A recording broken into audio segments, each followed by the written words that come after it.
ప్రభువునందు ప్రియ దేవుని పిల్లలారా, నేటి వాక్య ధ్యానము కొరకు మిమ్మల్ని ప్రేమతో ఆహ్వానిస్తూ ఉన్నాను.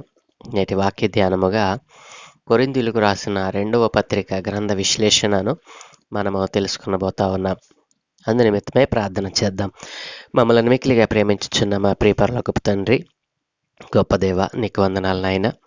ఏ మంచి లేని మా జీవితంలో మరొక నూతన ఉదయాన్ని అనుగ్రహించినందుకు మీకు స్తోత్రాలు తండ్రి. మొదటి కొరింథీ పత్రిక మరి సంఘములో ఉన్న సమస్యలను పరిష్కరించడానికి, విశ్వాసులు ఈ లోకములో ఎలా జీవించాలో మీరు రాస్తే, 2వ పత్రిక ఎందు నిమిత్తము రాశారో ఈ రోజున మేము ధ్యానం చేయబోతూ ఉండగా నీవే మాకు బోధించి నేర్పించమని యేసునామమున ప్రార్థించి వేడుకుంటూ ఉన్నాము తండ్రి, ఆమెన్. ప్రభునందు ప్రియ దేవుని పిల్లలారా, నిన్నటి దినాన్న కొరింథీయులకు రాసిన మొదటి పత్రిక పౌలు గారు రాశారు అని, అది ఎందు నిమిత్తము రాయబడింది అని అంటే, సంఘం యొక్క సమస్యలను తెలుసుకొని వాటికి పరిహారం చెప్పటానికి, మరి అక్రమ పద్ధతులతో నిండినటువంటి ఈ సమూహాలలో మరి లోకములో జీవిస్తున్నటువంటి విశ్వాసులు ఎట్లు జీవించవలెననో మరి పౌలు గారు ఆ పత్రికలో మరి వివరిస్తూ వారిని హెచ్చరించినట్లుగా మనం చూడగలం. ఈ 2వ పత్రికను మనం చూసినట్లయితే పౌలు గారు రాసిన మరి ఆ మొదట పత్రిక తరువాత ఏమైందంటే, కొరింథు సంఘంలో కొంతమంది అబద్ధ బోధకులు అక్కడికి పోయి పౌలు గారికి వ్యతిరేకంగా ప్రజలను పురుకొల్పి, పౌలు గారు ఒక అస్థిరుడు అని, అధిక స్వార్థప్రియుడు అని, హెచ్చింపునకు, పొగడ్తకు, గౌరవమునకు తగినవాడును, మరి వేషధారియు, యేసుక్రీస్తు యొక్క అపోస్తలుడిగా పిలవటానికి అనర్హుడు అని అతనితో నేరము మోపిరి. అతనిపై నేరము మోపుచు సంఘంలో మరి గలిబిలిని సృష్టించినప్పుడు మరి పౌలు గారు మరి తన యొక్క 2వ పత్రికను కొరింథీ సంఘానికి రాసినట్లుగా మనం చూడగలం. మరి దేవుని పిల్లలారా, ఈ పరిస్థితి అంతటిని గమనించినటువంటి పౌలు గారు మరి కొరింథీ సంఘానికి మరి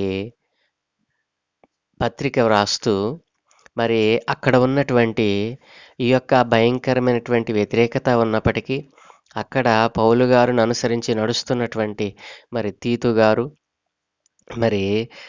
గారు ఎప్పుడైతే అక్కడ ఈ విధమైనటువంటి పరిస్థితులు ఉన్నప్పుడు పౌలు గారు కొరింథు సంఘానికి తీతు గారిని పంపిస్తాడు.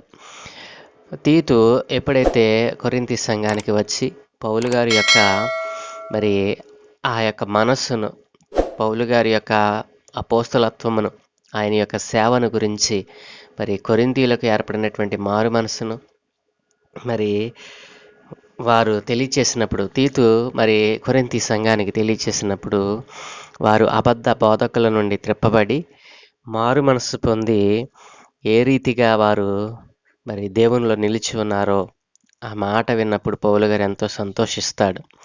మారు మనసు పొందిన అనేకులకు ఆయన కృతజ్ఞత చెప్పుటకును, మారు మనసు లేని కొంతమందితో వాదించుటకును ఈ 2వ పత్రికను ఆయన వ్రాస్తాడు. పత్రిక ఆరంభం మొదలుకొని చివరి వరకు అతను తన గుణమును, ప్రవర్తనను, యేసుక్రీస్తు యొక్క అపోస్తలుడను స్థితిలోనున్న అతని యొక్క పిలుపును గూర్చి వారితో వాదించుచున్నాడు.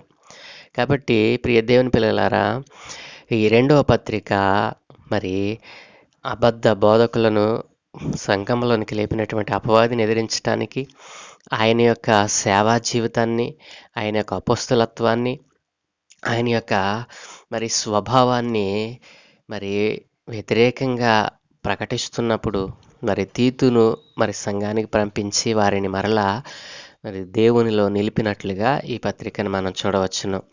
ఈ పత్రిక యొక్క ఉద్దేశం ఏంటంటే, తన అపోస్తలుల అధికారమును, సేవను దృఢపరుచుకొనుటకును, కొరింథీయ అబద్ధిక బోధకులను మరి కొరింథీ సంఘములో కొంతమంది అబద్ధ బోధకులు ఉన్నారు అని సంఘానికి తెలియపరచడానికి ఈ పత్రిక వ్రాయబడింది. ప్రియ దేవుని పిల్లారా, వ్రాసిన వారు పౌలు గారే. మరి ఎవరికి వ్రాశాడు అని మనం ఆలోచన చేస్తే, కొరింథీ సంఘములో ఉన్నటువంటి మరి క్రైస్తవ విశ్వాసులకు వ్రాసిన కాలాన్ని మనం పరిశీలన చేసినట్లయితే, క్రీస్తు శకము 56వ సంవత్సరంలో మాసిదోనియాలో పౌలు గారు ఉన్నప్పుడు ఈ పత్రిక వ్రాసి మరి పంపినట్లుగా మనం చూడగలం. ఈ పత్రికలో మనకు కనపడేటువంటి ముఖ్యమైనటువంటి వ్యక్తులు ఎవరెవరు అనగా పౌలు గారు, తిమోతి, తీతు, మరి కొంతమంది అబద్ధ బోధకులు ఈ పత్రికలో మనం చూడగలం ప్రియ దేవుని పిల్లారా. కాబట్టి ఈ యొక్క పత్రిక మొత్తం మనం చూసినట్లయితే మరి ఒక ముఖ్యమైనటువంటి వార్తను, ఒక ముఖ్యమైనటువంటి విషయము ద్వారానే అది తిరుగుతూ ఉంటుంది. ఏమిటంటే ముఖ్యంగా ఈ పత్రిక దేనిని గురించి తెలియచేస్తూ ఉందంటే పౌలు గారి యొక్క సేవను గురించిన వివాదం. పౌలు గారి యొక్క వ్యక్తిత్వం ఏంటి? ఆయన అపోస్తులుగా పనికొస్తాడా? అపోస్తులుడేనా? ఈయన సేవా జీవితం మంచిదేనా? ఆయన సేవా జీవితం మీద కొంతమంది బురద చల్లడానికి బయలుదేరి అబద్ధ బోధకులుగా వారు చలామణి అయ్యారు. అట్లాంటి వారిని గూర్చిన మరి ఆయన యొక్క సేవా జీవితాన్ని గురించి ఆయన చెప్పుకోవటానికి, విశ్వాసులను దేవునిలో నిలపటానికి ఆయన ప్రయత్నం చేసినట్లుగా ఈ పత్రిక మనం చూడవచ్చును. ప్రియ దేవుని పిల్లలారా, మరి ఈ కొరింథీ పత్రికలో క్రీస్తు ఏ విధముగా కనపడుతూ ఉన్నాడు? కొరింథీ పత్రికలో క్రీస్తు మరి భక్తుడు మరి ఏ రీతిగా క్రీస్తుని ఆయన ప్రతిబింబింప చేశాడు అని అంటే ఈ పత్రికలో క్రీస్తు విశ్వాసుల యొక్క ఆదరణగా మనకు కనపడుతూ ఉన్నాడు. ప్రియ దేవుని పిల్లారా, మొదటిగా మనం చూసినట్లయితే క్రీస్తు ఈ పత్రికలో విశ్వాసులకు ఆదరణకర్తగా ఆయన కనపడుతూ ఉన్నాడు. రెండవదిగా మనం చూసినట్లయితే విశ్వాసులకు విజయమునిచ్చేటువంటి వానిగా క్రీస్తు కనబడుతూ ఉన్నాడు. మూడవదిగా ఆయన విశ్వాసులకు ప్రభువుగా కనపడుతూ ఉన్నాడు. నాలుగవదిగా ఆయన విశ్వాసులకు వెలుగుగా కనపడుతూ ఉన్నాడు. మరి ఐదవదిగా ఆయన విశ్వాసులకు న్యాయాధిపతిగా కనపడుతూ ఉన్నాడు. మరి సమాధానమిచ్చేవానిగా కనపడుతూ ఉన్నాడు. పరిహారకుడిగా కనపడుతూ ఉన్నాడు. మరి ఈవులను అనుగ్రహించేటువంటి వానిగా క్రీస్తు కనపడుతూ ఉన్నాడు. ప్రియ దేవుని పిల్లలారా, కొరింథీ పత్రికలో మరి ఆయన తన యొక్క సేవను గురించి వివరిస్తూనే క్రీస్తును మరి ప్రతిబింబింప చేస్తూ ఆయన మాట్లాడినటువంటి మరి మాటలు ఈ పత్రికలో కనపడతాయి. కాబట్టి వివాదము అంటే తన గురించిన తాను వివాదం కాదు, కానీ క్రీస్తులో మరి ఆ వివాదమునకు ఆదరణగా, మరి క్రీస్తులో ఆ వివాదమునకు క్రీస్తును ముందుగా పెట్టుకొని ఆయన మాట్లాడినట్లుగా మనం చూడగలం. ప్రియ దేవుని పిల్లారా, మరి ఈ యొక్క పత్రికను మనము 3 ముఖ్య భాగాలుగా విభజిస్తే మొదటి అధ్యాయం నుండి 7వ అధ్యాయం వరకు పౌలు గారు తన సేవను గురించినటువంటి వివరణను ఇచ్చినట్లుగా మనం చూడగలం.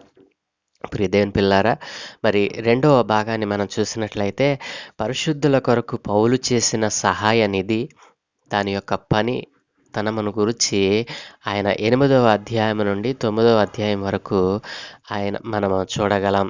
పరిశుద్ధుల కొరకు మరి పౌలు గారు చేసినటువంటి సహాయ నిధి, ఆ యొక్క పని గురించి మనకు 8, 9 అధ్యాయాల్లో మనం చూడగలం. మరి 10వ అధ్యాయం నుండి 13వ అధ్యాయం వరకు మనం చూసినట్లయితే పౌలు గారు తన అపోస్తలత్వమును మరి నిలుపుకొనుట, పౌలు గారు తన మీద వేసినటువంటి ఆ యొక్క అబద్ధ బోధకులు రేపినటువంటి ఆ వివాదానికి ఆయన పరిపూర్ణమైనటువంటి వివరణనిచ్చుకొనుట మరి 10వ అధ్యాయం నుండి 13వ అధ్యాయం వరకు మనం చూడగలం. కాబట్టి ప్రియ దేవుని పిల్లలారా, ఈ రెండవ పత్రికలో పౌలు గారు క్రీస్తును ప్రతిబింబింప చేస్తూనే సంఘములో చొరబడిన అబద్ధ బోధకులకు మరి ఆయన మరి క్రీస్తును మరి తన శరీరమందు ధరించిన వాడై క్రీస్తు లక్షణాలను వారికి వివరించినట్లుగా మనం చూడగలం. ఇది పరిశుద్ధ గ్రంథంలో 47వ పుస్తకముగా ఈ రెండవ పత్రిక మనకు కనపడతా ఉంది. దీనిలో మొత్తం 13 అధ్యాయాలు, 257 వచనములు, 29 ప్రశ్నలు, పాత నిబంధన ప్రవచనములు 4, క్రొత్త నిబంధన ప్రవచనములు 4, చారిత్రక వచనములు 249, నెరవేరిన ప్రవచనములు 4, నెరవేరనవి 4. ప్రియ దేవుని పిల్లలారా, ఈ రీతిగా 2వ కొరింథీలకు రాసిన పత్రికను పౌలు గారు వ్రాశారు. కాబట్టి సంఘంలో ఉన్నటువంటి మరి అబద్ధ బోధకులు పౌలు గారి మీద రేపినటువంటి ఆ వ్యర్థమైనటువంటి మరి ఆ భావాలన్నిటినీ గూర్చి ఆయన మరి తన పత్రికలో రాస్తూ సంఘాన్ని మరి మేల్కొల్పినట్లుగా మనం చూడగలం.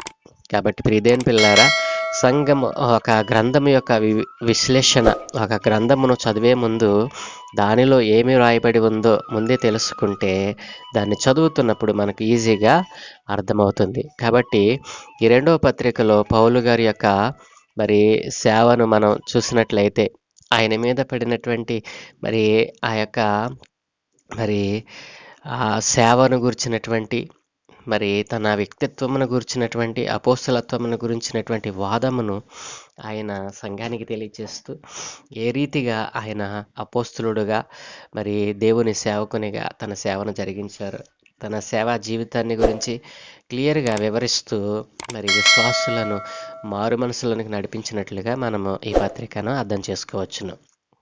కాబట్టి ప్రియదేవుని పిల్లారా, ఈ రీతిగా ప్రతి గ్రంథం యొక్క విశిష్టతను తెలుసుకొని దానిని చదువుతూ ధ్యానం చేస్తూ ఉన్నప్పుడు అది మనకు చాలా క్లియర్గా అర్థమవుతుంది. కాబట్టి మొదటి పత్రిక యొక్క ఉద్దేశాన్ని తెలుసుకున్నటువంటి మీరు రెండవ పత్రికలో ఉన్నటువంటి విషయాలను కూడా మరి ధ్యానం చేస్తూ తెలుసుకొని దాన్ని చదవటానికి ప్రారంభించినట్లయితే ప్రభువు మీ జీవితంలో గొప్ప కార్యములు జరిగిస్తాడు.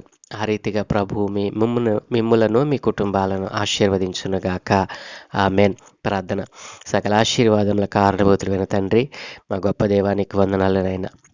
ఈ సేవకుడు తన సేవను మరి బహుబలముగా జరిగిస్తున్నప్పుడు అబద్ధ బోధకులు అనేటువంటి వారు అపవాది చేత రేపబడి ఆయన మీదకి లేచినప్పుడు తన అపోస్తలత్వమును, తన మరి సేవా జీవితాన్ని ఏ రీతిగా ప్రతిబింబింప చేసుకున్నారో ఆ రీతిగా నాయన ఈ రోజున అనేక మంది నాయన మరి నీ సేవను జరిగిస్తూ ఉన్నారు. అయినా నిజమైన అపోస్తులుగా మరి నీ సన్నిధిలో వారు యథార్థముగా ప్రవర్తిస్తూ నడుస్తూ ఉన్నారు. కొంతమంది అయినా నీ సన్నిధిలో ఉంటూనే బయట లోకంతో స్నేహం చేస్తూ ఉన్నారు. అట్లాంటి మనస్సు ఏ ఒక్కరిలో ఉన్నా కానీ తీసివేసి అయినా నీ గ్రంథంలో నీవు లిఖింపు చేసినటువంటి ప్రతి మాట పరిశుద్ధమైనదని ఆ మాటలను అంగీకరించి అయా నీ నామమందు విశ్వాసం ఉంచి నేను స్వంత రక్షకునిగా అంగీకరించే భాగ్యము ప్రతి ఒక్కరికి అనుగ్రహించమని, ప్రతి కుటుంబంలో ఉన్న ప్రతి వ్యాధి రోగ కారకాలన్నిటినీ మీరు తీసివేయమని, అందరినీ స్వస్థసిద్ధులుగా చేయమని, స్వస్థపరచు దేవుడను నేనేనని ప్రజలందరూ తెలుసుకొని నీ అందు విశ్వాసం ఉంచే భాగ్యం అనుగ్రహించమని నాయన, ఇంకను నీ నామమును నాయనా నీ నామమును ఎరుగక ఈ లోకంలో తిరుగుతున్న వారందరి ఆత్మలను మీ చేతులకు అప్పగిస్తూ వారి ఆత్మలను రక్షించమని, అంతటా అందరిని మారు మనసు పొంది యేసు నామమును అంగీకరించినట్లుగా సహాయము దయచేయమని యేసు నామమును ప్రార్థించి వేడుకుంటూ ఉన్నాము తండ్రి. ఆమేన్. ఆమేన్. ఆమేన్.